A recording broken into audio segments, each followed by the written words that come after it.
आप कुर्बानी करते हैं ना बकरा ईद पर? कितना बकरा कुर्बानी करते हैं?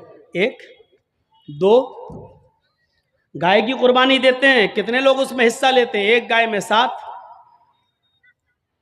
आपने 1 हिस्सा ले लोगे, 2 हिस्सा ले लोगे, 3 हिस्सा ले लोगे, और क्या, या ज्यादा से ज्यादा पूरी गाय कर लोगे। क्या कभी किसी को सुना है कि उसने 100 बकरे कुर्बानी किए हों? नहीं। अल्लाह के रसूल सल्लल्लाहु अलैहि वसल्लम ने 100 ऊंट कुर्बान किए थे बकरा ईद के दिन 10वीं जिलहिज्जा को। कितने ऊंट? 100। और ऊंट नहीं, सुर्ख ऊंट। अरब के अंदर सुर्ख ऊंट की बहुत कीमत है। जो लोग अरब में रहते हैं उनको मालूम है, सुर्ख ऊंट बहुत कीमती होता, बहुत महंगा होता है। जैसे आपके यहाँ कोई बकरा जिसकी खाल पर अगर अल्लाह लिखा हुआ आ जाए या मोहम्मद लिखा हुआ आ जाए तो उसकी कीमत बढ़ा दिया जाता है, बढ़ जाती है। 1.5 लाख, 2 लाख, 2.5 लाख। एक मरतबा मैं मार्केट में गया तो आदमी दिखाने लगा कि उसमें लिखा है मोहम्मद लिखा है। हमने कहा चलिए होगा, लिखा होगा, चलिए। कीमत क्या है? कहता है 2.5 लाख। मैंने कहा क्यों? कहने लगा मोहम्मद लिखा है। मैंने कहा अच्छा ऐसा करो कि बकरा मुझे दे दो जितने का है, खाल में तुम्हें दे दूंगा। है मैं क्या करूंगा? तो मैंने कहा मैं क्या करूंगा? क्या इस खाल को हम अपने घर रख सकते हैं? इस पर भी गरीब का हक है। क्या बकरे को ज़िबा करने के बाद ये खाल हमारी 2 लाख में बिकेगी, 1.5 लाख में बिकेगी? कहता वो मैं नहीं जानता हूं, मोहम्मद लिखा है, 2.5 लाख का बकरा है। मैंने कहा मैं कह तो रहा हूं कि खाल तू बेच देना जितने की बिके, बकरा 10,000 में हमें दे दे, 12,000 में हमें दे दे।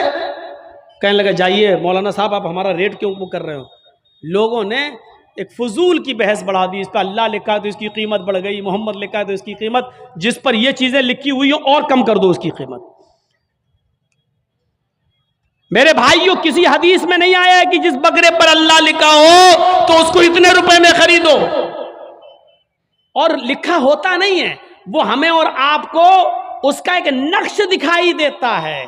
बस ये अलिफ बाल ये लाम पूरी तरीके से देखा जाए तो पूरा लिखा हुआ भी नहीं होगा, उस पर तशदीद बनी होगी, फिर उस पर खड़ा अलिफ होगा, फिर आप पूरी तरीके से अगर देखें तो मिलेगा भी नहीं ऐसा, लेकिन महसूस ऐसा कराएंगे कि देखिए ये अल्लाह। हालांकि देखा जाए तो ये भी अल्लाह ही है। देखिए ये भी अल्लाह ही है। अलिफ, ये अलिफ हो गया ना, और लाम कैसा होता है? ये लाम हुआ, फिर एक और लाम हुआ, फिर ये उसके ऊपर का अलिफ, और ये है। तो देखा जाए ये क्या है? अल्लाह ही है। अगर आप इस पर रोशनाई लगा दें पूरा, और फिर उसको आप ये दाहिने हाथ को इस तरीके से दीवार पे छाप दें तो आप देखेंगे अरबी में अल्लाह ही लिखा हुआ नजर आएगा, अल्लाह ही लिखा हुआ नजर आएगा। अब बताइए, जब अल्लाह लिखा हुआ नजर आएगा तो हम क्या माने? अब इस हाथ से आदमी शराब भी पी रहा है, अब इस हाथ से आदमी जुआ भी खेल रहा है, इस हाथ से गलत चीजों को भी पकड़ रहा है। तो इन चीजों से हैसियत नहीं बढ़ जाती है?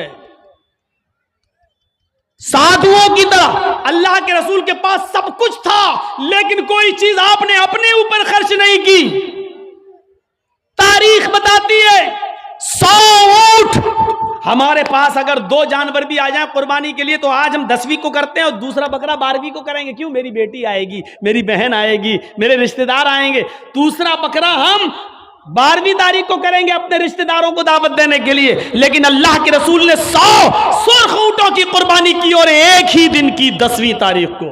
मैं ये नहीं कह रहा हूं 11 को नहीं कर सकते हो, 12 को नहीं कर सकते हो, 13 को नहीं, मैं मना नहीं कर रहा हूं, जायज है। कुल्लु अय्याम तशरीक ज़िब्हुन, अय्याम तशरीक के सारे दिन कुर्बानी के दिन है, मैं मना नहीं कर रहा हूं। लेकिन अल्लाह के रसूल ने 11वीं और 12वीं को और 13वीं को कुर्बानी नहीं की। आपने 100 ऊंट भी ज़िबा किए तो 10 को किए हैं 100, और गोश्त सारा का सारा तकसीम कर दिया। आपने अपने पास कुछ नहीं रखा। लोग कहते बहुत गरीब थे, ये थे, नहीं, अल्लाह के रसूल से ज्यादा कोई अमीर था?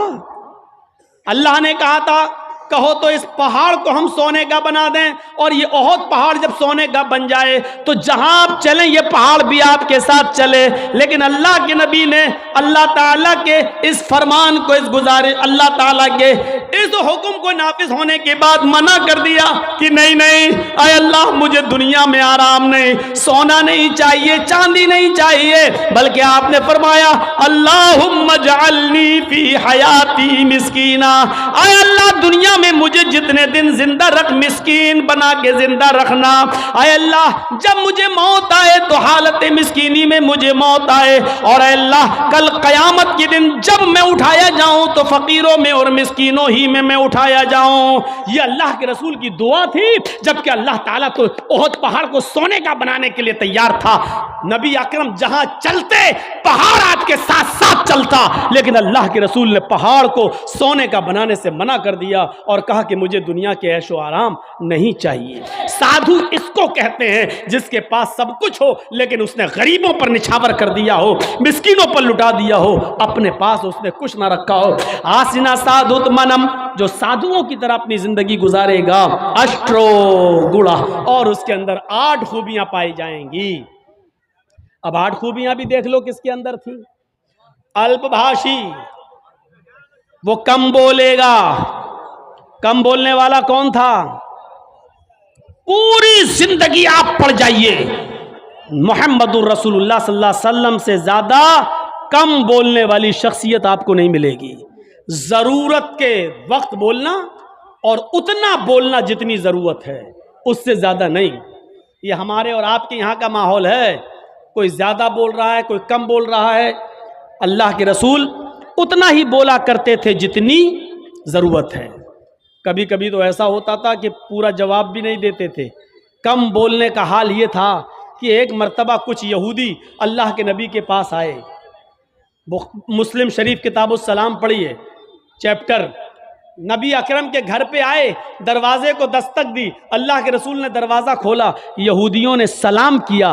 तर हकीकत वो सलाम नहीं था, बल्कि उस सलाम के अंदर छिपी हुई बद्दुआ थी। उन यहूदियों ने आते ही कहा अस्सलामु अलैकुम या रसूल अल्लाह, अस्सलामु अलैकुम। क्या कहा? अस्सलामु अलैकुम, लेकिन कहा ऐसे अस्सलामु अलैकुम या रसूल अल्लाह। अय अल्लाह के रसूल, आप पर मौत हो। अस्सलामु अलैकुम नहीं कहा उन्होंने सलामती हो, बल्कि क्या कहा? अस्सलामु अलैकुम, मौत हो आप पर, बर्बाद हो जाएं आप। तो अल्लाह के रसूल सल्लल्लाहु अलैहि वसल्लम समझ गए, आपने सुन लिया। इन यहूदियों ने अस्सलामु अलैकुम नहीं कहा, बल्कि इन यहूदियों ने क्या कहा? अस्सलामु अलैकुम। तो अल्लाह के रसूल ने इतना कम जवाब दिया, मुख्तसर, चूंकि आप कम बोलते थे, आपने उसका बहुत ही शॉर्ट में जवाब दिया, वालेकुम। यहूदी झिलमिला गए। यहूदियों ने कहा अस्सलामु अलैकुम, मौत हो आप पर। आपने उसके जवाब में सिर्फ इतना कहा, वालेकुम, तुम पर हो, यानी जो तुम मुझ पर भेज रहे हो वो तुम पर हो। हजरत आयशा ने जब सुना तो उन्होंने अंदर से पर्दे की ओर से चीखते हुए कहा, वालेकुमुस्सलाम या यहूद व लानतुल्लाह। आए यहूदियों, मेरे शौहर पर तुम मौत भेजते हो, तुम पर मौत हो और अल्लाह की लानत हो। तो अल्लाह के रसूल ने हजरत आयशा को डांटा था और कहा था, आयशा ये तुमने गलत किया, आयशा तुम्हें ऐसा नहीं करना था। हजरत आयशा ने कहा, अल्लाह के रसूल आपने सुना नहीं, आप पर मौत भेज रहे हैं वो। अल्लाह के नबी ने कहा, आयशा क्या तुमने सुना नहीं मैंने उनको क्या जवाब दिया? उन्होंने कहा अस्सलामु अलैकुम, मैंने कह दिया वालेकुम। जो उन्होंने मुझ पर भेजा मैं उनको भेज चुका हूं, मैं उनको बोल चुका हूं। तुमने अपनी तरफ से ज्यादती की है, गलत किया, जाओ माफी मांगो तुम। मेरे प्यारे साथियों, तसव्वुर करें आप, अल्लाह के नबी कितना कम बोलते थे। कम बोलने को अपनी आदत बनाइए, जरूरत के तहत बोलिए, क्योंकि जबान से ही अक्सर गुनाह होते हैं। ज्यादा जबान इस्तेमाल करोगे फिसलेगी। इसलिए हजरत अबू बकर सिद्दीक कभी कभी कान में मिसवाक लगाते थे। यह मिसवाक, नमाज का टाइम हुआ, मिसवाक किया, फिर कान में लगा लिया। इस मिसवाक को एक बार अपने दाहिने हाथ में पकड़े और जबान खींच रहे थे ऐसे, और मिसवाक जबान पे मार रहे थे ऐसे। हजरत उमर ने कहा, ये क्या कर रहे हो? कहा, इस जबान को सजा दे रहा हूं। कहा किस बात की? यही ज्यादा बोलती है, इसको औकात में रख रहा हूं, इसको बता रहा हूं, देख अगर ज्यादा बोलने का काम तूने किया तो तेरी पिटाई लगेगी इस मिसवाक से। ऐसा मैं इसलिए कर रहा हूं ताकि जबान हमारी कंट्रोल में रहे, क्योंकि अक्सर लोग जहन्नम में जबान की वजह से जाते हैं। यही वजह थी कि अल्लाह के नबी सल्लल्लाहु अलैहि वसल्लम ने जन्नत में जाने वाले लोगों की जब एक लिस्ट तैयार की तो उन नौजवानों को नहीं भूला। फरमाया, आए नौजवानों, तुम मुझे दो चीजों की जमानत दो, तुम मुझे दो चीजों की जमानत दो, मैं तुम्हें जन्नत की जमानत देता हूं।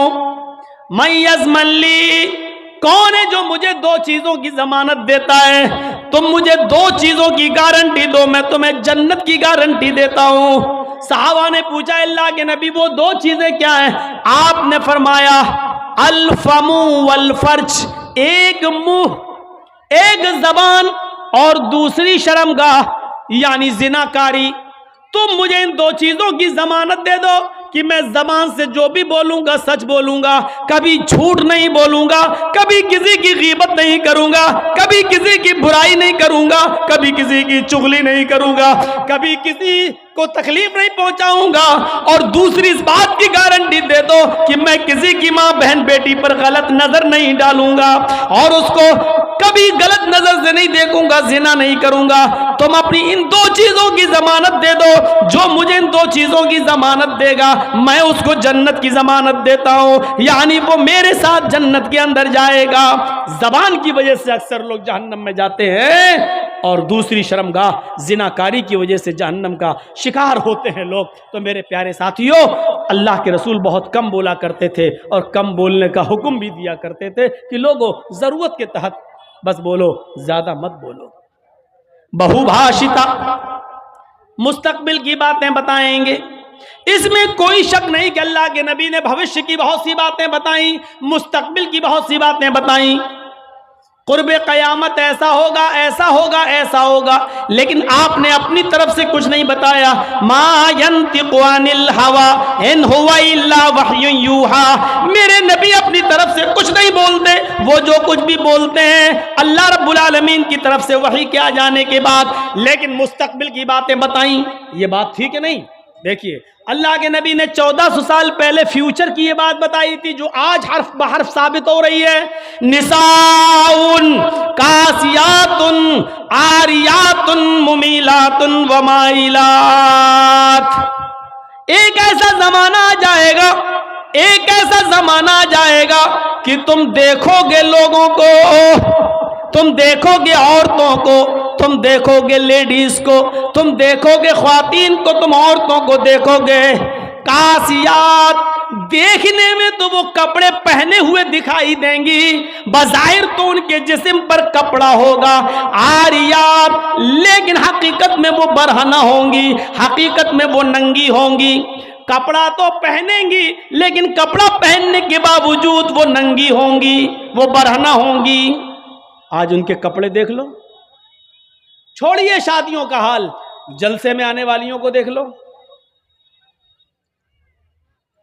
ईद और बकरीद के दिन औरतों के पहनावे देख लो और अपनी जवान बच्चियों को देख लो जिनकी उम्र 10 साल से बड़ी है। याद रखिएगा, 10 साल से बड़ी लड़की के ऊपर पर्दा फर्ज हो जाता है। 10 साल से बड़ी लड़की का फिर सर का एक बाल भी किसी गैर मर्द को नहीं दिखना चाहिए। हमारी नजरों में बहुत मामूली बात है, छोटी है। अल्लाह के रसूल ने फरमाया था, जब तुम्हारा बेटा 7 साल का हो तो उसको नमाज का हुक्म दो और 10 साल का हो तो नमाज के लिए जबरदस्ती करो, ना पढ़े तो उसको मारो पीटो। 10 साल के बाद कुरान और हदीस के सारे अहकाम नाफिज हो जाते हैं। आजकल 10-11 साल की लड़कियां बालिग हो रही हैं, टीवियों पर सीरियल ऐसे आ रहे हैं, मोबाइलों में ऐसी ऐसी वाहियात चीजें यूट्यूब वगैरह पर, फेसबुक पर आ रही हैं कि इनको देखकर हमारी लड़कियां जो कभी 16-17 साल में बालिग होती थीं, आज 11-12 साल की उम्र में बालिग होने लगी हैं। उरियानियत फैल चुकी है, शर्म हया ताक पर रखी जा चुकी है। वरना तसव्वुर कीजिए, एक कपड़ा जो जिस्म से चिपका हो, आपके पैरों से चिपका हुआ हो, और वो कपड़ा आपके घुटने और रान से होते हुए आपकी कमर तक आए, जिसको आप लेगी कहें, और इसके ऊपर एक कुर्ती पहन ली जाए और इस तरीके से मार्केट में, बाजार में शॉपिंग की जाए, ऐसी औरत को आपकी नजर में फैशन परस्त कहा जा सकता है, लेकिन मोहम्मदुर रसूलुल्लाह की नजर में ये लड़की, ये औरत नंगी है, नंगी है, नंगी है। ये कपड़े, अरे भैया जिसको जाना हो जल्दी जाओ यहां से, और जिसको उठना हो अभी उठ जाओ। ड्रामा करके रख लिया है। और भी अभी जिसको जाना हो चले जाओ, अभी बाद में मैं नहीं उड़ने दूंगा, चाहे पेशाब यही निकल जाए। जाइए अभी निकल जाइए जिसको जाना हो। आरियात हमारी नजरों में फैशन परस्त हैं, लेकिन अल्लाह के रसूल ने ऐसी औरतों को क्या कहा? नंगी। मैंने नहीं कहा, पूछो इन उलमा से आरियात का मतलब क्या होता है। कासियात कपड़े पहनेंगी, आरियात लेकिन नंगी होंगी। ऐसी औरतों के बारे में कहा है नंगी होंगी। ये हाफ आस्तीनों के कपड़े यहां चल रही है, ये खुला हुआ है। साड़ियां चल रही तो ऐसी कि यहां तक का ब्लाउज पहने हुए हैं, ये खुला है, पेट खुला हुआ है।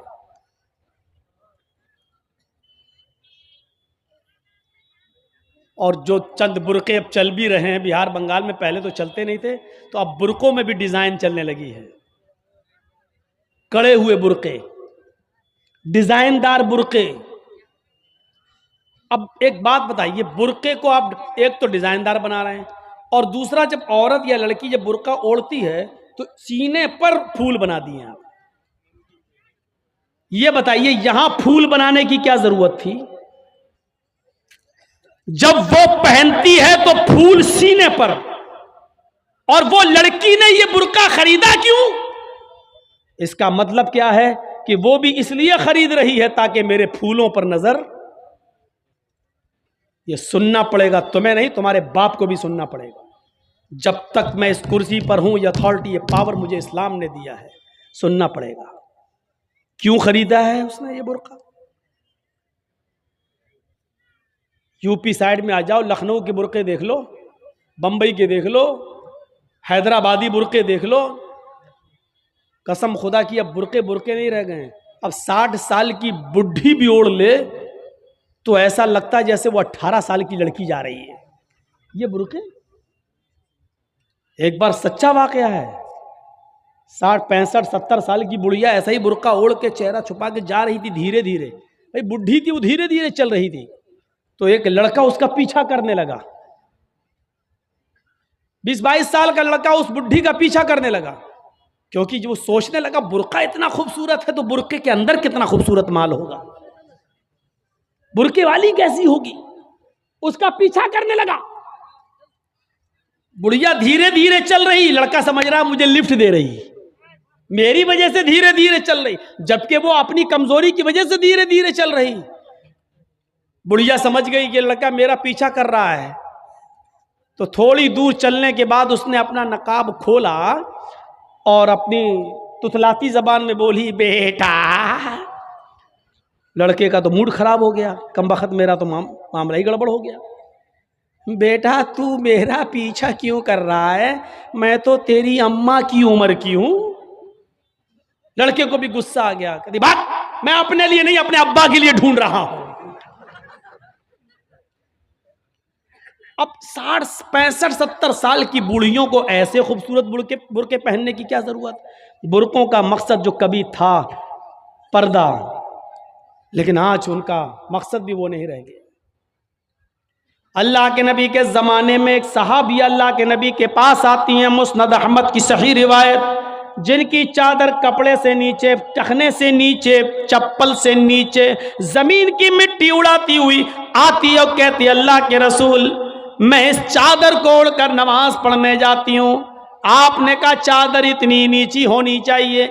उसने कहा अल्लाह के नबी, कभी कभी जमीन पर पेशाब व पायखाना पड़ा होता है, गंदगी पड़ी होती है, तो क्या मैं थोड़ी सी ऊपर करके पायखाना गंदगी को क्रॉस करके आगे निकल जाऊं? आपने कहा नहीं, दाएं से निकल जा, बाएं से निकल जा। कहने लगी दाएं भी मर्द बैठे होते हैं, बाएं भी मर्द बैठे होते हैं, मुझे उसी गंदगी के ऊपर से निकलना है। अल्लाह के रसूल इजाजत दे दीजिए, मैं थोड़ा सा ऊपर कर लूं और निकल जाऊं, उसके बाद नीचे कर लूंगा। जब गंदगी को क्रॉस कर लूंगी तो चादर में नीचे कर लूंगी। अल्लाह के नबी कहते हैं अगर मर्द दाएं बैठे हैं, बाएं बैठे हैं, तो तू उसी गंदगी के ऊपर से निकल जा। कहने लगी अल्लाह के रसूल वो गंदगी मेरी चादर में लग जाएगी, आप मुझे ऊपर उठाने की इजाजत नहीं दे रहे हैं, टखने से ऊपर, चप्पल से ऊपर चादर उठाने की इजाजत क्यों नहीं दे देते हैं? आपने कहा नहीं, चादर उठाने की इजाजत, चप्पल से भी ऊपर चादर उठाने की इजाजत नहीं दूंगा। कहा अल्लाह के रसूल फिर उस चादर में पेशाब और पायखाना लग जाएगा। आपने कहा लग जाने दे। कहने लगी हाय अल्लाह के रसूल, उसी चादर को तो ओढ़कर मैं नमाज पढ़ती हूँ मस्जिद में। जब ऊपर औरतों का अलग इंतजाम होता है या पर्दे में औरतों का इंतजाम होता है, तो मैं इसी चादर को ओढ़े ओढ़े नमाज पढ़ती हूँ। आपने कहा उसी चादर को ओढ़कर नमाज पढ़ ले। कहने लगी उसमें पेशाब और पायखाना लग जाएगा, क्या उसी और चादर को ओढ़कर नमाज पढ़ लूं? आपने फरमाया हाँ। आए औरत, जब पेशाब और पायखाना तेरी चादर में लगेगा, जब तू आगे बढ़ेगी तो तेरी चादर जमीन पर पड़ी हुई मिट्टी से रगड़ खाएगी, क्योंकि तेरी चादर नीचे है। जब पेशाब और पायखाना उसमें भर जाएगा, जब तू आगे बढ़ेगी तो जमीन पर पड़ी हुई मिट्टी पर तेरी चादर रगड़ खाएगी, और जमीन पर पड़ी हुई मिट्टी से रगड़ने की वजह से जमीन की पाक मिट्टी तेरी चादर को पाक कर देगी। लेकिन तुझे चादर उठाने की इजाजत नहीं, उसी चादर में तू नमाज पढ़ ले। गंदगी लगती है तो लग जाने दे, आगे बढ़ेगी तो जमीन पर पड़ी हुई पाक मिट्टी तेरी चादर को पाक कर देगी। मेरे भाइयों, पेशाब और पायखाना देखकर भी अल्लाह के रसूल ने औरत को चादर उठाने की इजाजत नहीं दी। मेरी बहनों, तुम्हारे दिल कैसे गवारा कर लेते हैं। जलसों में भी चूड़ियां खरीदने के लिए, बैलून्स खरीदने के लिए, जलेबियां खरीदने के लिए तुम किस तरीके से लेडीज पिंडाल से निकलकर तुम बाजारों में घूम लेती हो। शर्म आनी चाहिए। तुम्हारे कलेजे और तुम्हारे दिल कैसे गवारा कर लेते हैं कि लड़के और लड़कियां एक जगह शॉपिंग करें, दुकानदारी करें, खरीदारी करें। ये तुम्हारे कलेजे, तुम्हारे ज़मीर कैसे गवारा कर लेते हैं। जबकि अल्लाह के नबी फरमाते हैं ला यखलुअन्न रजुलुम बिमरातिन इल्ला कान सालिसुहुम शैतान। कोई मर्द किसी औरत से तन्हाई में न मिले, कोई मर्द किसी औरत से अकेले में न मिले कि उसमें तीसरा शैतान होता है, उसमें तीसरा बहकाने वाला शैतान होता है। मेरे भाइयों, इस्लाम का कानून यही है, इस्लाम का निजाम यही है। एक औरत, उसका शौहर मर चुका है, औरत के पास बहुत ज्यादा पैसा है, वो हज करना जाना चाहती है, शौहर इंतकाल कर गया।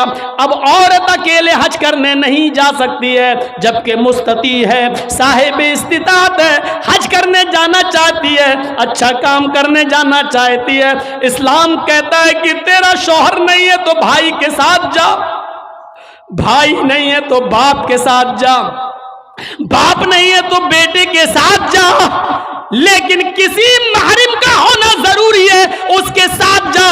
चीख कर औरत कहती है कोई नहीं है, मेरे पास दौलत है। अल्लाह के नबी कहते हैं फिर दौलत संभाल कर अपने पास रख। अगर तेरा भाई नहीं है, बेटा नहीं है, शौहर नहीं है, बाप नहीं है, कोई महरिम नहीं है, तो तू अकेले हज करने नहीं जा सकती है। नहीं, अय अल्लाह के नबी, मेरा पड़ोस में बड़ा अच्छा नेक हाजी नमाजी नेक आदमी रहता है, मैं इसको भाई बना लेती हूँ, चली जाऊं। फरमाया नहीं नहीं, मुंह भोले भाई को भाई बनाकर उसके साथ तुम हज करने नहीं जा सकती हो, इसलिए कि अपने मुंह से किसी को भाई बोलने से वो तुम्हारा सगा भाई नहीं हो जाएगा, अपने मुंह से किसी को बेटा बोल देने से वो बेटा नहीं हो जाएगा।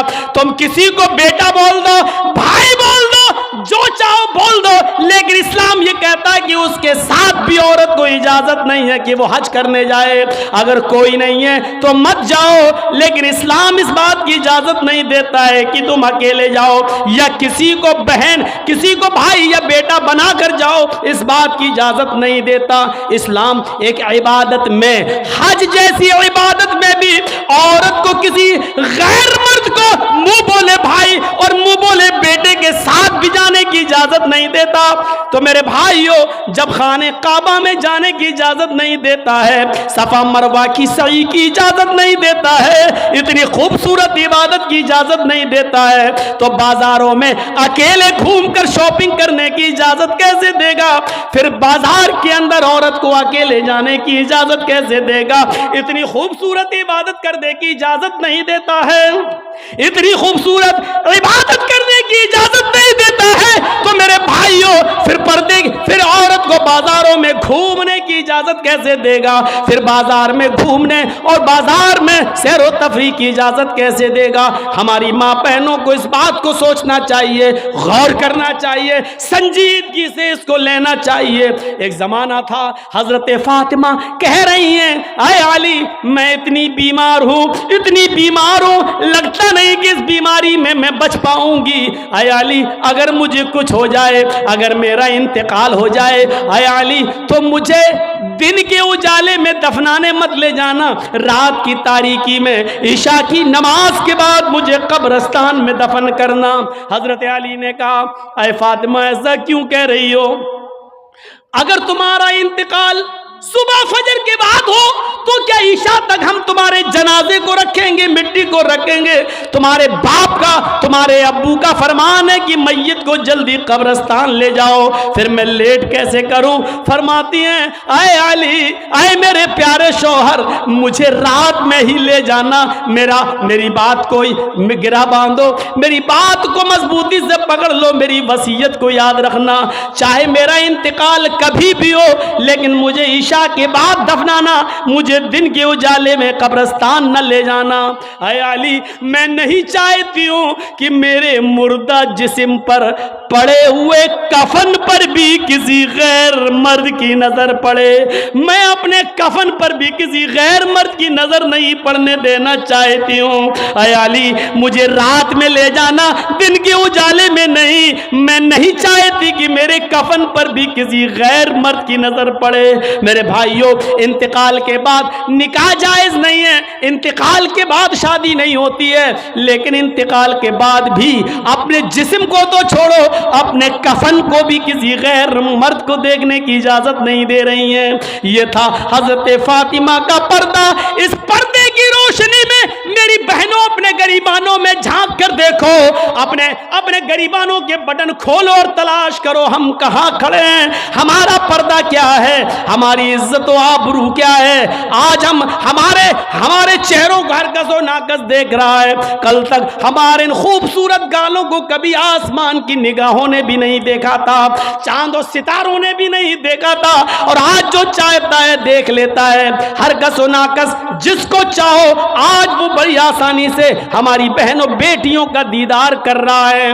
और एक और बात, जितना अमीर बाप है, जितना अमीर बाप है, जितना भी बाप अमीर मिलेगा आपको, आप देखिएगा उसकी बेटी उतने ही कम कपड़े पहने हुए होगी। किस बात का अमीर है तू? काहे का अमीर है तू? अपनी बेटी को 5 मीटर का कपड़ा लाकर नहीं दे सकता है तो काहे का अमीर है तू? कंजूस और बखील बाप। अल्लाह ताला ने इन अमीरों को ऐसी सजा दी है, ऐसी सजा दी है। कल तक ये गरीबों की लड़कियों को डांस कराया करते थे, आज अल्लाह ताला ने इन अमीरों की लड़कियों के जिस्मों से कपड़े उतार कर उनको लोगों की नजरों को दीदार करने पर मजबूर कर दिया। आज इन अमीरों की लड़कियों के जिस्मों से कपड़े उतरवा कर आज गरीब इन लड़कियों को देख रहे हैं, उनका नजारा कर रहे हैं। आज अमीरों को अल्लाह ने ये सजा दी है।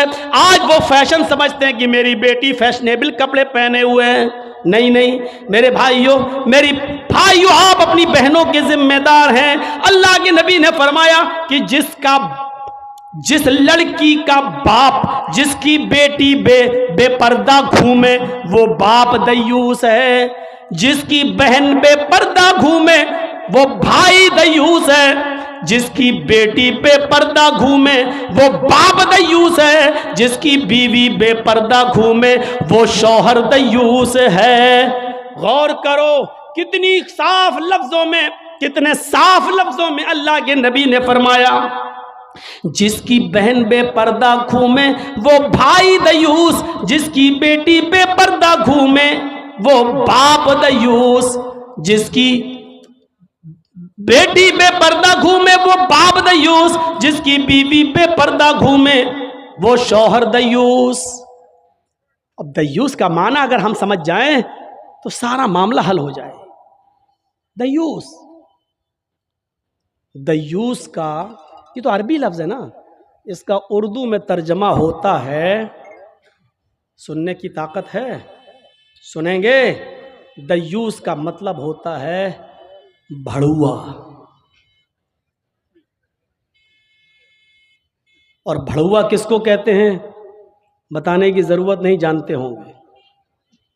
भड़ुआ कहते हैं उसको जिसने अपनी बहन, बेटी या बीवी या मां को गलत काम करने के लिए किसी अड्डे पर बिठा दिया हो, चकले पर बिठा दिया हो और उनसे गलत काम करवाता हो और उनकी कमाई खाता हो। अरबी जबान में इसको दयूस कहते हैं और उर्दू में इसको भड़ुआ कहते हैं। कितना सख्त जुमला इस्तेमाल किया अल्लाह के रसूल ने। मौलाना जर्जीस को आप कह रहे होंगे ये क्या हो गया इसको। अल्लाह के नबी ने कहा जिसकी मां बेपर्दा घूमे और बेटा अपनी मां की बेपर्दगी पर कुछ ना बोलता हो वो बेटा भड़ुआ। जिसकी बीवी बेपर्दा घूमे और शौहर अपनी बीवी की बेपर्दगी पर कुछ ना बोले वो शौहर भड़ुआ। जिसकी बहन बेपर्दा घूमे और वो भाई अपनी बहन की बेपर्दगी पर खामोश रहे वो भाई भड़ुआ। और जिसकी बेटी बेपर्दा घूमे और बाप अपनी बेटी की बेपर्दगी पर खामोश रहे वो बाप भड़ुआ। दयूस कह दो मौलाना चलेगा, भड़ुआ मत कहो, अच्छा नहीं लग रहा है। हम कब कह रहे हैं कि अच्छा लग रहा है? हमको अच्छा लगाना कब है? जब अच्छा ही लगने लगे तो फायदा क्या है?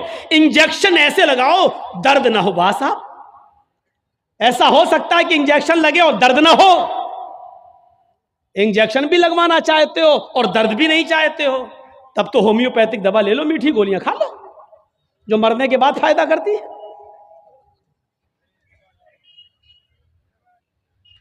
होम्योपैथिक दवा के बारे में यही मशहूर है, बहुत लेट फायदा करती है, तो हमने कह दिया मरने के बाद फायदा करती है। लेकिन सिस्टम मिल जाए तो जादू की तरह भी फायदा करती है, बहुत जल्दी भी करती है। तो जब आपको मीठी गोलियां ही खाना है होम्योपैथिक दवा, तो फिर मत कराओ तकरीरें, और तकरीर करा रहे हो तो सुनो, सुनना पड़ेगा। कितने लोग हैं आज जो अपनी बीवी की बेपर्दगी पर सवाल उठाते हैं? कितने ऐसे हैं जिनकी बेटियां आज बेपर्दा घूमती हैं और वो बाप अपनी बेटियों को डांटते हैं? अगर माँ बाप अपनी बेटियों को सही से जिम्मेदारी निभाने लगे तो आज एक भी लड़की के पास एंड्रॉयड मोबाइल ना हो।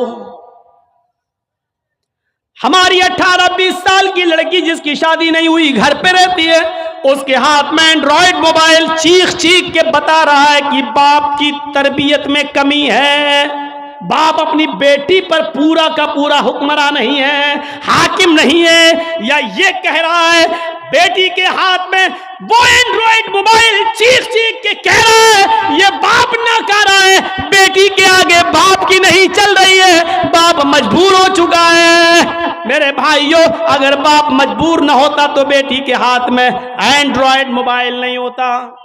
क्या जरूरत है बेटी के हाथ में देने की? वो तो घर में रहती है, क्यों चलाएगी साहब? आपकी बेटी 18-20 साल की क्यों फेसबुक चलाएगी? क्यों व्हाट्सएप चलाएगी? क्यों मैसेंजर चलाएगी? और आप कैसे अपनी बेटी को फेसबुक और मैसेंजर और व्हाट्सएप चलाने के लिए ढील दे सकते हैं? कैसे? आपका ये दिल कैसे गवारा कर लेता है? आप जिम्मेदार हैं।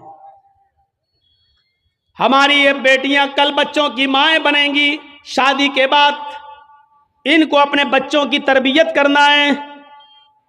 माँ के कदमों के नीचे जन्नत बताई गई है। हालांकि ये कोई हदीस नहीं है, एक मकूला है, लेकिन बच्चे अपने माँ के कदमों के नीचे जन्नत कैसे ढूंढें?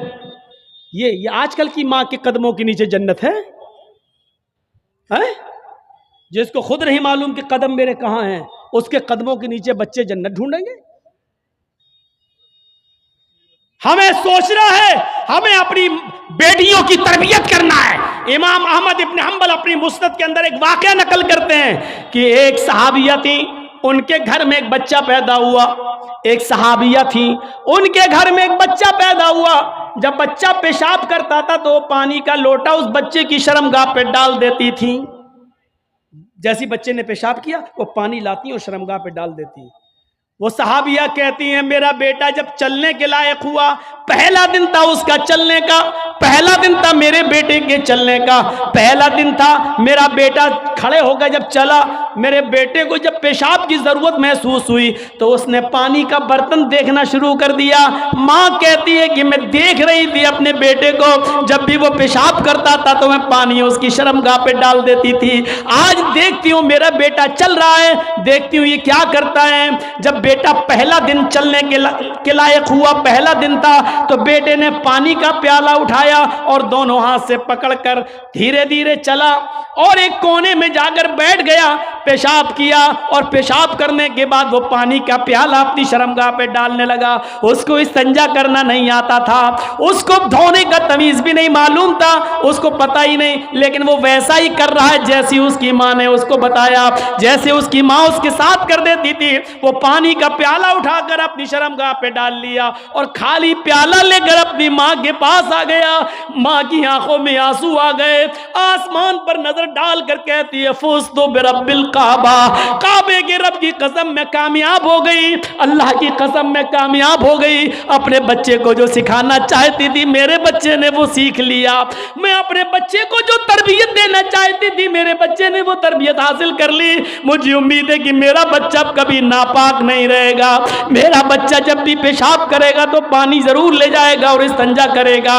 उस जमाने की माएं अपने बच्चों को बचपन से ये आदतें डलवाती थी, और आजकल की माँ देख लो, अपने बच्चे का अंडरवियर नेकर उतार कर कहती बेटा यहाँ खड़े होकर पेशाब कर ले। ये माएँ अपने बच्चों को क्या तरबियत देंगी? जबकि नेपोलियन ने कहा था कि mother's lap is first college for children, माँ की गोद ये बच्चे का पहला मदरसा होती है, पहली यूनिवर्सिटी माँ की गोद है। जो बच्चा अपनी माँ की गोद से तरबियत हासिल करके नहीं निकला वो किसी यूनिवर्सिटी से तरबियत हासिल नहीं कर सकता है। आज भी देख लो, किशनगंज में भी यूनिवर्सिटियां होंगी, किशनगंज में भी कॉलेज होंगे, उस कॉलेज से बीए, एमए, पीएचडी, एमबीबीएस और एमडी की डिग्री लेकर निकलने वाले बच्चों की तादाद भी बहुत होगी।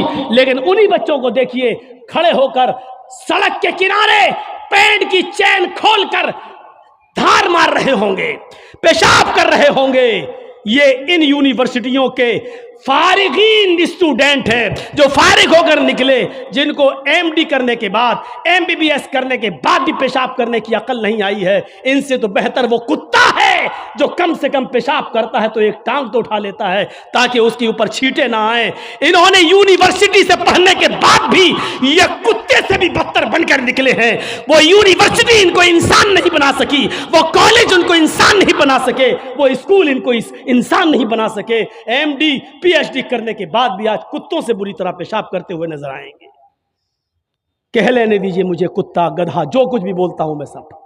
आज मुझे इजाजत दीजिए मेरे भाइयों, कहो कि जानवरों की इजाजत मत बोलो, हम लोग इंसान हैं। कुरान ने भी जानवरों की मिसालें दी हैं। उलाइका कल अनाम बल हुम अजल, ये चौपायों की तरह हैं बल्कि उनसे भी ज्यादा गए गुजरे। कुरान ने कहा है ये चौपायों की तरह है बल्कि उनसे भी ज्यादा गए गुजरे, उनसे भी ज्यादा गए गुजरे। जब कुरान ने मिसाल दी है तो हम क्यों नहीं मिसाल दे सकते हैं? अपने बारे में सोचो, सोचो। हैं अब्दुल कादिर जिलानी बगदादी रहमतुल्लाह अलैह की तारीख कौन नहीं जानता, जिनको आज लोग बड़े पीर साहब के नाम से भी जानते हैं, जिनके नाम पर 11वीं की बिरयानी की डेग भी बनाते हैं। वो अब्दुल कादिर जिलानी जब 12 साल के थे, उनकी मां ने उनको एक काफिले के साथ भेजा था। कहा बेटे हालात कितने भी सख्त हो लेकिन झूठ कभी मत बोलना।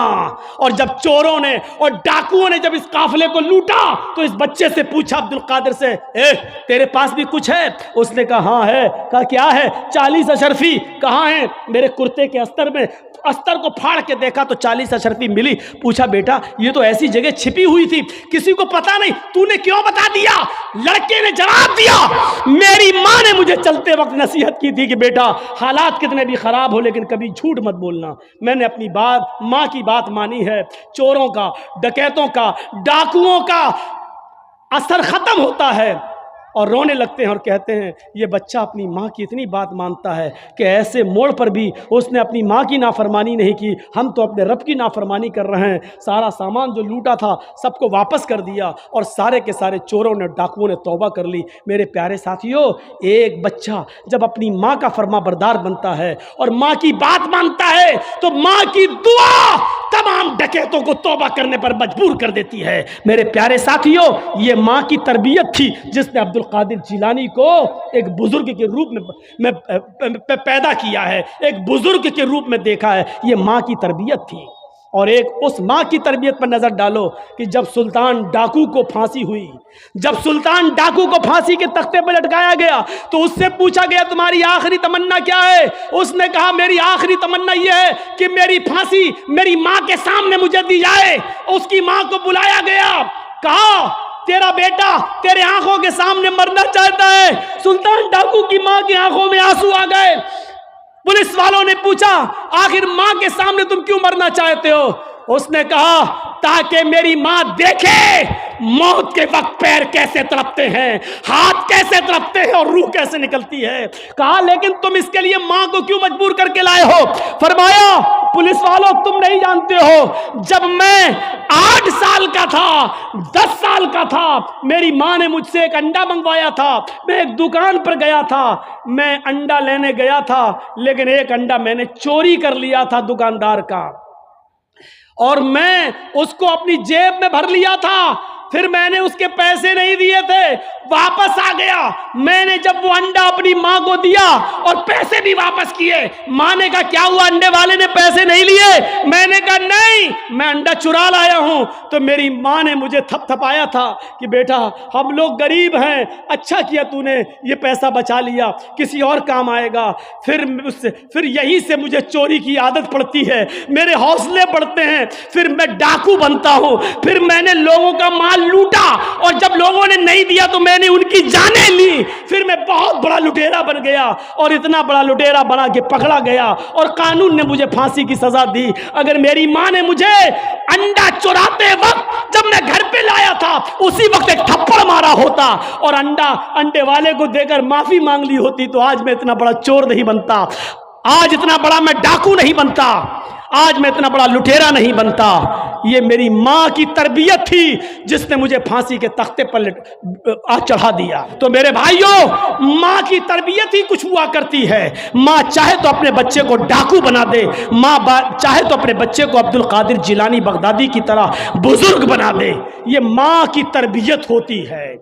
देख लीजिए वो एक लड़की जिसका रेप हुआ था और उसके बाद मार डाला गया है निर्भया को, और आप देख लीजिएगा उसके चारों कातिलों को जो फांसी दी गई थी अभी चंद महीने पहले या 1-2 साल पहले जो फांसी के तख्ते पर लटकाया गया, आखिरी वक्त तक भी निर्भया की मां ने और निर्भया के बाप ने उन मुजरिमों को माफ नहीं किया। हर कोई अपने रिश्तेदार के कातिल को माफ करना गवारा नहीं करता। खुद आपका बेटा जिसने आपके आंखों के सामने मार डाला हो, क्या आपका कलेजा उसको माफ कर देगा? आपका दिल कभी गवारा नहीं होगा। आप तो चाहेंगे कि इसको तड़पा के मारा जाए। नबी अकरम के सामने हिंदा खड़ी है, हुकूमत नबी की, सल्तनत नबी की, जिम्मेदार नबी, पूरे मक्के की बागडोर नबी के हाथ में, और हिंदा कह रही है कि हाँ मैंने ये जुर्म किया है, अय अल्लाह के रसूल हमें माफ़ कर दीजिए। और आप अपने कलेजे पर पत्थर रखकर, अपने दिल पर पत्थर रखकर कहते हिंदा जा मैंने तुझे माफ़ कर दिया, लेकिन एक रिक्वेस्ट है, एक अपील है, एक गुजारिश है, मेरे सामने मत आना, कभी भी मेरे आंखों के सामने मत आना। हिंदा, जब तू मेरी आंखों के सामने आती है तो मुझे अपने चचा की लाश याद आ जाती है, अपने चचा का चेहरा याद आ जाता है, उसके चेहरे पर कटी हुई नाक और कटा हुआ कान याद आ जाता है, उसका फटा हुआ पेट मुझे याद आ जाता है, उसके पेट से निकला हुआ कलेजा मोहम्मद की नजरों के सामने आ जाता है। हिंदा, मैंने माफ तो किया लेकिन मेरे सामने मत आना, इसलिए कि तू जब आती है तो मुझे मेरे चचा की याद आ जाती है। रहमतुल लिल आलमीन की रहमत देखो एक दुश्मन के साथ। वो अलग बात है कि हिंदा बाद में इस्लाम ले आई, लेकिन आपने उस वक्त उसको माफ कर दिया। कहां मिलेगी ऐसी रहमत? सच कहा कुरान ने, आदम से लेकर ईसा तक जितने भी नबी आए, हर नबी एक कौम एक कबीले के लिए, लेकिन जो भी आया उसने आखिरी नबी के बारे में जरूर बता दिया कि एक नबी आएंगे, सारी कायनात के होंगे। वइज़अख़ज़ल्लाहु मीसाक़न नबीय्यीना, और जब अल्लाह ने सारे नबियों से एक अहद लिया, जब अल्लाह ने सारे नबियों से एक वादा लिया, जिनको भी इस दुनिया में भेजा,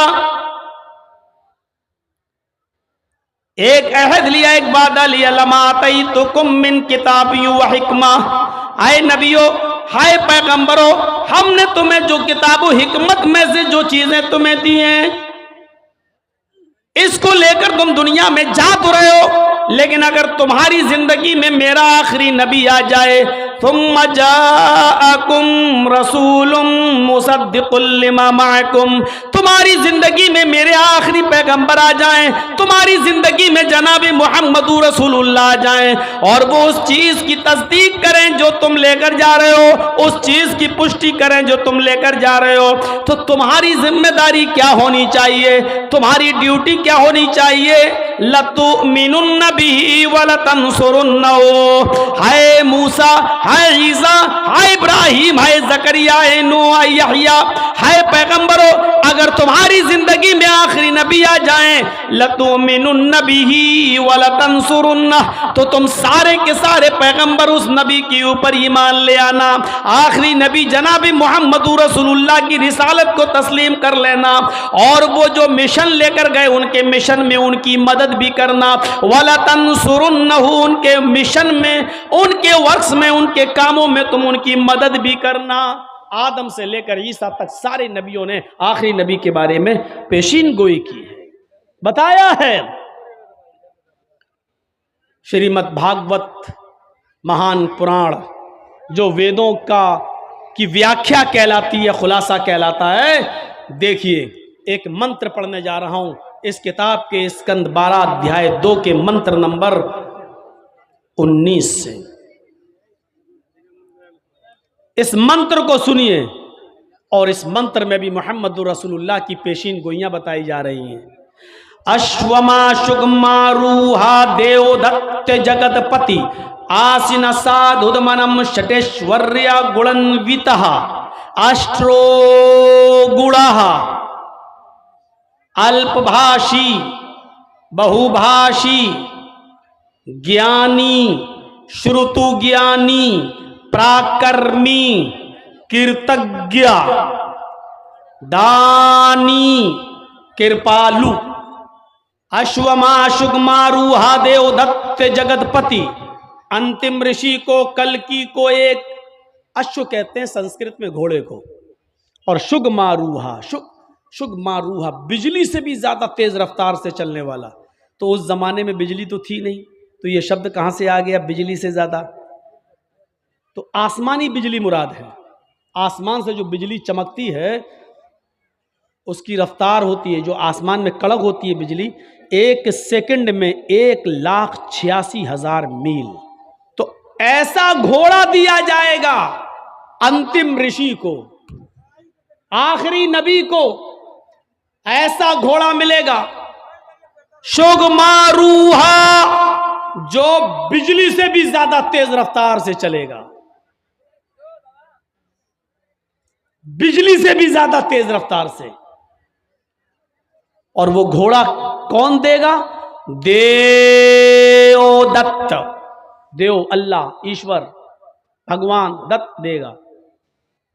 वो घोड़ा अल्लाह की तरफ से, ईश्वर की तरफ से उसको दिया जाएगा, गॉड गिफ्ट, अल्लाह की तरफ से उसको मिलेगा।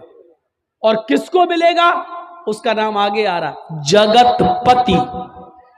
अश्वमा, एक घोड़ा दिया जाएगा, शुगमारूहा, जो बिजली से भी ज्यादा तेज स्पीड से चलेगा, देवदत्त ईश्वर की ओर से मिलेगा। जगतपति, उसको दिया जाएगा जो पूरे विश्व का, पूरी दुनिया का पति होगा, पूरी दुनिया का रक्षक होगा, पूरी दुनिया का हिफाजत करने वाला, पूरे विश्व का रक्षक। पति के माना रक्षक, पति के माना दूल्हा नहीं होता है। पति इसीलिए कहा जाता है किसी औरत के दूल्हा को, क्योंकि वो अपनी पत्नी की इज्जत और उसकी आबरू की रक्षा करता है। उसको क्या कहा जाता है? पति। ये इसका पति है। पति का मतलब रक्षक है। यानी एक मर्द ने किसी औरत से निकाह करके उसको अपनी रक्षा में ले लिया है, अब उसको हजारों गंदी नजरों से बचा लिया है, उसका वो रक्षक हो गया है, उसका वो मुहाफिज हो गया है। तो पति का माना क्या होता है? मुहाफिज। पति के माना दूल्हा नहीं होता है। अगर पति के माना दूल्हा किया जाने लगे तो बहुत गड़बड़ी पैदा हो जाएगी। सेनापति, तर्जुमा करो, क्या करोगे? पूरी सेना का दूल्हा। सेना का कोई दूल्हा होता है? सेनापति का मतलब पूरी सेना का रक्षक। राष्ट्रपति, क्या तर्जुमा करोगे? पूरे राष्ट्र का, पूरे देश का रक्षक। अगर पति का माना दूल्हा करोगे तो क्या मतलब? पूरे देश का दूल्हा। भारत में जितनी औरतें सबका दूल्हा है वो। पति का माना यहां दूल्हा नहीं होगा। जिसके पास लाखों रुपए होते हैं उसको कहते हैं लखपति, जिसके पास 1-2 करोड़ रुपया होता है उसको क्या कहते हैं? करोड़पति।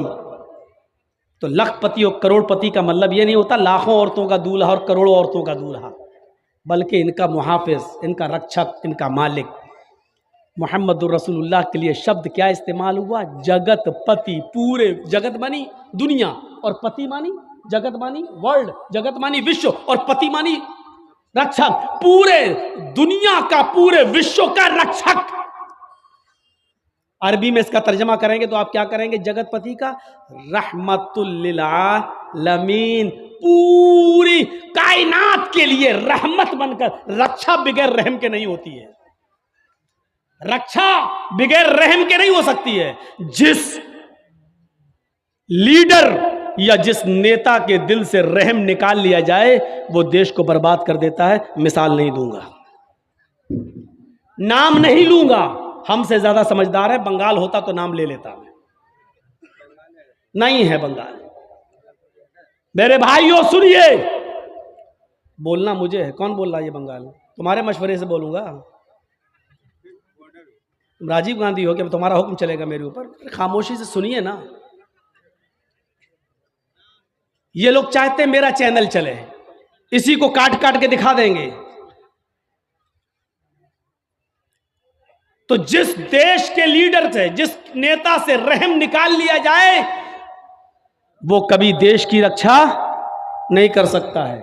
हज्जाज इब्ने यूसुफ से रहम निकाल लिया गया, बर्बाद कर दिया। जगतपति, पूरे दुनिया का मुहाफिज, रहमतुल लिल आलमीन। एक घोड़ा दिया जाएगा जो बिजली से भी ज्यादा तेज रफ्तार से चलेगा। दो चीजें याद रखना, एक घोड़ा दिया जाएगा जो बिजली से भी ज्यादा तेज रफ्तार से चलेगा, ईश्वर की तरफ से वो घोड़ा मिलेगा। उसको दिया जाएगा जो पूरे विश्व का रक्षक होगा, पूरी दुनिया का मुहाफिज होगा। आसिना साधुमनम शटेश्वर्या गुणन्विता, और जिसकी जिंदगी साधुओं के मानिंद, साधुओं के समान गुजरेगी। एक एक चीज पर अभी मैं बोलूंगा। साधु आसिना साधुमनम, साधुओं की तरह वो अपनी जिंदगी गुजारेगा। शटेश्वर्य गुणन्विता, और उस जगतपति के अंदर 8 खूबियां पाई जाएंगी, 8 गुण उसके अंदर पाए जाएंगे, 8 खूबियां उसके अंदर भरी होंगी। वो 8 खूबियां क्या हैं? अष्टो गुणा, वो 8 खूबियों के नाम गिनाए। अल्पभाषी, वो बहुत कम बोलने वाला होगा। इन 8 चीजों को याद रख लीजिएगा। अल्पभाषी, वो कम बोलेगा, पहली चीज। बहुभाषी, भविष्य की, मुस्तकबिल की, फ्यूचर की बातें बताएगा। ज्ञानी, पढ़ा लिखा, ज्ञानी, बहुत ज्यादा इल्म वाला होगा। अभी इसकी तशरीह करूंगा। श्रुतु ज्ञानी, चौथी खूबी, ये इल्म उसको सुनकर मिलेगा, यानी उसने किसी उस्ताद से पढ़ा नहीं होगा। श्रुतु ज्ञानी, ये इल्म उसने सुनकर हासिल किया होगा। श्रुतु ज्ञानी, सुनकर। 4 चीजें हो गई। पहली चीज अल्पभाषी, कम बोलेगा। 4 याद रखना। हम किसी को भी खड़ा करके पूछ सकते हैं, और जिसकी गर्दन नीचे होगी उसी को सबसे पहले खड़ा करेंगे हम। 4 चीजें पहले याद कर लो। कम बोलने वाला होगा, 1। फ्यूचर की, मुस्तकबिल की बातें बताएगा, 2। ज्ञानी, बहुत बड़ा जानकार होगा, 3। श्रुतु ज्ञानी, ये चीजें उसको सुनकर हासिल होंगी, यानी श्रुतु ज्ञानी, सुनकर इल्म हासिल होगा। 4 चीजें। अब 4 चीजें यहां देखो। पराक्रमी, बहुत बड़ा बहादुर होगा। पराक्रमी, बहुत बड़ा बहादुर होगा। दानी, खैरात करने वाला होगा। उसके पास कोई भी चीज आएगी रुकेगी नहीं, वो गरीबों में खैरात कर देगा। खैरात करने वाला होगा दानी। कृतज्ञ, एहसान करेगा लोगों पर, लेकिन उस एहसान को जताएगा नहीं। 7वीं चीज, वो एहसान करने वाला होगा लेकिन एहसान करके जताएगा नहीं। और 8वीं चीज, कृपालु, दयावान होगा। उससे ज्यादा दयालु कोई नहीं होगा, उससे ज्यादा रहम दिल कोई नहीं होगा। ये 8 खूबियां बताई गई हैं, और ये 8 खूबियां महाभारत के अंदर बताई गई हैं। अगरचे इससे पहले वाला मंत्र श्रीमद् भागवत महान पुराण के स्कंद 12 अध्याय 2 का मंत्र नंबर 19 है, जो मैंने आपके सामने पेश कर दिया, पढ़ दिया है। अब एक एक चीज देख लो। अश्वमा शुगमा रूहा, ऐसा घोड़ा दिया जाएगा जो बिजली से भी ज्यादा तेज रफ्तार से चलेगा। अल्लाह के नबी को एक ऐसी सवारी मिली थी जो बिजली से ज्यादा तेज रफ्तार चलती थी। अरबी जबान में बिजली को क्या कहते हैं? बर्क, अल बर्क, आसमान की बिजली को। और ये लाइट वाली बिजली जो जलती है, जो हमारे यहाँ करंट आता है, उसको अलकहरूबा बोलते हैं। ये करंट वाली बिजली अलकहरूबा, ये नहीं, अल बर्क, जो आसमान पे बिजली चमकती है उसको क्या बोलते हैं अरबी में? बर्क। और अल्लाह के रसूल को जो सवारी मिली थी उसको क्या कहते हैं? बुर्राक। बर्क से बना है बुर्राक। शुगमारुहा, बिजली से ज्यादा तेज रफ्तारी से चलने वाली। बुर्राक, जिस पर अल्लाह के नबी बैठकर सफर किए, जन्नत और जहन्नम देखकर आए, बैतुल मुकद्दस का सफर किए। इसकी रफ्तार कितनी थी?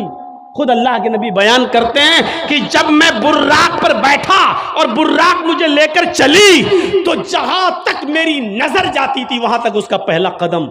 इंसान की नज़र कहाँ तक जाती है आप उसका अंदाज़ा नहीं लगा सकते हैं। ये लीजिए, मैंने आसमान पर नज़र उठाई और 9 करोड़ 30 लाख मील की ऊंचाई पर हमने सूरज को देख लिया। हमने नज़र उठाई 2,40,000 मील की दूरी पर हमने चांद को देख लिया। मेरे भाइयों, हमारी नज़र जहाँ तक जा रही है उसका पहला कदम वहाँ तक होता था। अब आप अंदाज़ा लगा सकते हैं उसकी रफ्तार कितनी तेज़ होगी। तो अश्वमा शुगमा रूहा, बिल्कुल वही चीज, बिजली से ज्यादा तेज रफ्तारी से चलने वाली सवारी। ये अल्लाह के नबी को मिली थी कि नहीं मिली थी? देवदत्त अल्लाह की तरफ से मिलेगी, अल्लाह की तरफ से ही मिली थी। लेकिन बुर्राक पर बैठकर सफर करके जन्नत जहन्नम देख कर आने के बाद अल्लाह के नबी ने जमीन पर जब कदम रखा तो ये नहीं कहा कि अब मैं ऊंट का सफर नहीं करूंगा, अब मैं घोड़े का सफर नहीं करूंगा, मैं तो बुर्राक में बैठ के आया हूं। जर्जिस साहब को अगर 4 व्हीलर मिल जाए तो अब मोटरसाइकिल नहीं चलाएंगे। अरे नहीं, क्यों? 4 पहिया चलाने के बाद मोटरसाइकिल, मेरी इंसल्ट हो जाएगी। जिसके पास साइकिल हो और मोटरसाइकिल बाइक उसको मिल जाए, चाहे वो भीग ही में क्यों ना मिली हो, लेकिन उसका घमंड इतना बढ़ जाएगा, बाइक चलाने के बाद साइकिल चलाएंगे, हड़ लोग क्या कहेंगे, मेरे दोस्त क्या कहेंगे, साइकिल बाइक चलाने वाला, मतलब भीग में मिली हुई बाइक चला रहा है, वो शर्म महसूस नहीं कर रहा है, जबकि चुल्लू भर पानी में डूब के मर जाना चाहिए उस बाइक पर बैठने से पहले। किस बाइक पर? जो भीख में मिली है। समझ रहे हैं ना भीख? अरे जो लड़की के बाप ने दी है, शादी के मौके पर ले अपने दामाद को, बैठ, साइकिल चलाने में शर्म आ रही है, भीख मंगनी गाड़ी पे बैठने में शर्म नहीं आ रही है, जबकि चुल्लू भर पानी में उसी वक्त डूब के मर जाना चाहिए कि किस पे बैठे हैं? ससुर की दी हुई गाड़ी पर। जबकि शर्म की बात यह होनी चाहिए, इस पे तो फख्र कर रहा है, कहां से? ससुराल से मिली है, ससुराल से, इस पे फख्र कर रहा है, लेकिन साइकिल नहीं चला सकता। क्यों? बाइक चला ली, अब साइकिल नहीं चलाऊंगा, साइकिल चलाऊंगा तो इंसल्ट होगी। अबे इंसल्ट तो तेरी तब हो रही है जब तूने ससुराल से मांग ली और भिख मंगनी गाड़ी पर बैठ गया, इंटरनेशनल भिखारी बनकर उसको चला रहा है।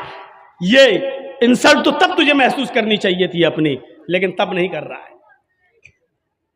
अल्लाह के रसूल जब बुर्राक पर बैठे, लेकिन जब जमीन पर आए तो आपने घोड़े का भी सफर किया, ऊंट का भी सफर किया, बल्कि ऊंटनी को तो अल्लाह के रसूल की प्यारी सवारी बताया। ओस्ट्रा यस्य पड़वाहिड़ो बधूमंतो द्युदशा।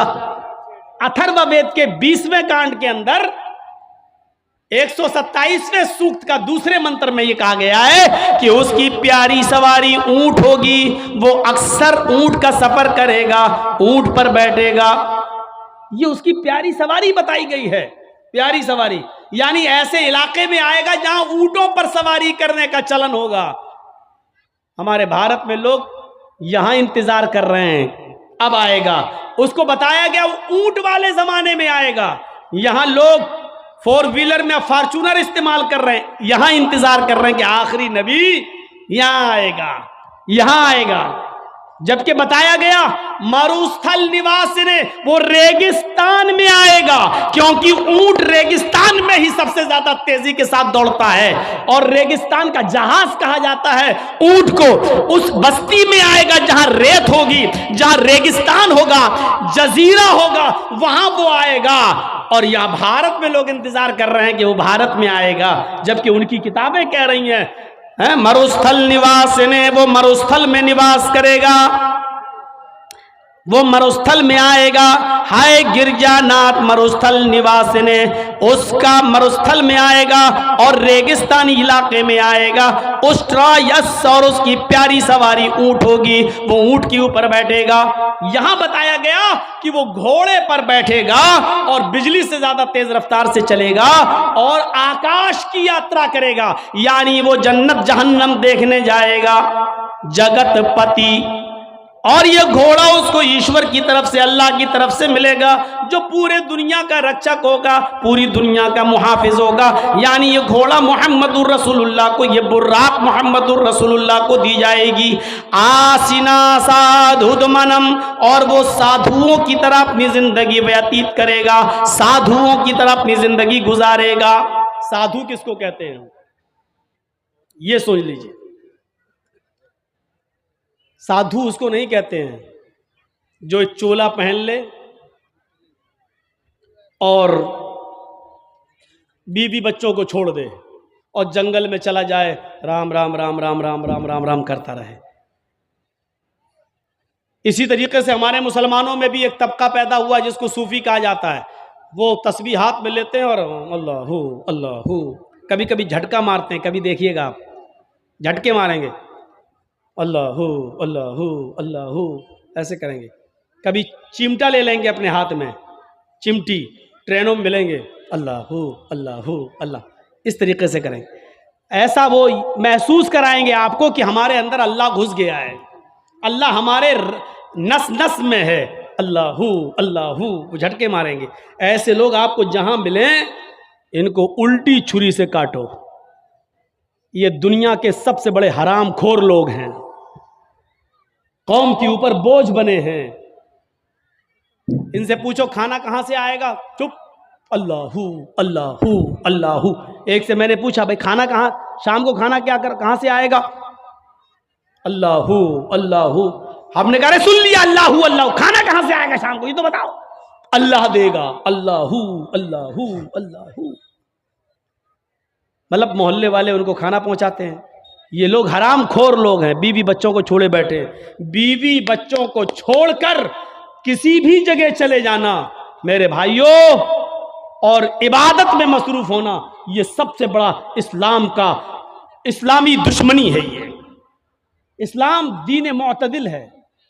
मुअतदिल जानते हो, इस्लाम नमाज का हुक्म तो देता है, लेकिन पूरा दिन और पूरी रात मुसल्ला बिछा के नमाज पढ़ने की इजाजत आपको नहीं देता है। इस्लाम आपको रोजा रखने का हुक्म तो देता है, लेकिन कंटिन्यू और मुसलसल 12 महीने हर रोज रोजा रखने की इजाजत आपको नहीं देता है। इस्लाम आपको ज़कात देने का हुक्म तो देता है, लेकिन अपना सारा माल अल्लाह की राह में लुटा देना और खुद फकीर बन जाना, गरीब बन जाना, इसकी इजाजत इस्लाम आपको नहीं देता है। इस्लाम आपको हज की इजाजत तो देता है कि हज कीजिए, लेकिन यह नहीं कहता कि हज करने के लिए तुम अपना घर बेच दो, अपना मकान बेच दो, अपनी दुकान बेच दो, लेकिन हज करो।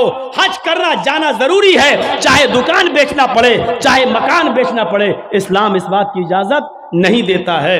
इसी तरीके से इस्लाम नमाज पढ़ने का हुक्म देता है, लेकिन इबादत बच्चों का हक मारकर, बीवी का हक मारकर, कमाना धमाना छोड़कर, मेहनत और मजदूरी करना छोड़कर, मस्जिदों में, खानकाहों में, जंगलों पर, मज़ारों पर या किसी जगह बैठकर अल्लाहू अल्लाहू करने की इजाजत ये इस्लाम नहीं देता है। इसीलिए फरमाया फ़इज़ा क़ुज़ियतिस सलातु फ़ंतशिरू फ़िल अर्ज़ वब्तगू मिन फ़ज़लिल्लाह। दिनों में सबसे अच्छा दिन जुमे का दिन है, लेकिन जुमे का दिन भी पूरी की पूरी इबादत का दिन नहीं है। सबसे आला और अफजल दिन जुमे का है, लेकिन जुमे का दिन भी पूरा का पूरा सुबह से शाम तक अल्लाह की इबादत में नहीं लगा सकते हो। जब जुमे की नमाज पढ़ लो, जब जुमे की नमाज पूरी कर ली जाए, फंतशिरू फिल अर्ज़, तो हमारी जमीन में फैल जाओ, वब्तगू मिन फ़ज़लिल्लाह, हमने जो रिज़्क़ उतारा है उसको तलाश करो, मेहनत करो, मजदूरी करो, रिक्शा चलाओ, दुकान पे बैठो, हलाल रोजी जो हमने उतारी है उसको कमाओ और अपने बीवी बच्चों को खिलाओ।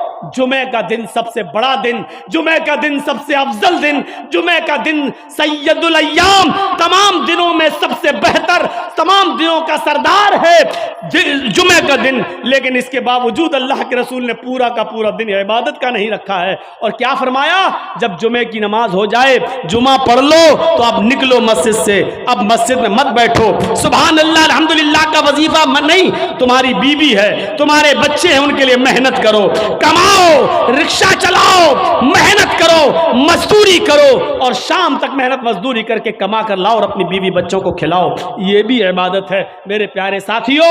इस्लाम ने आपको सिर्फ अल्लाहू अल्लाहू करने के लिए नहीं भेजा।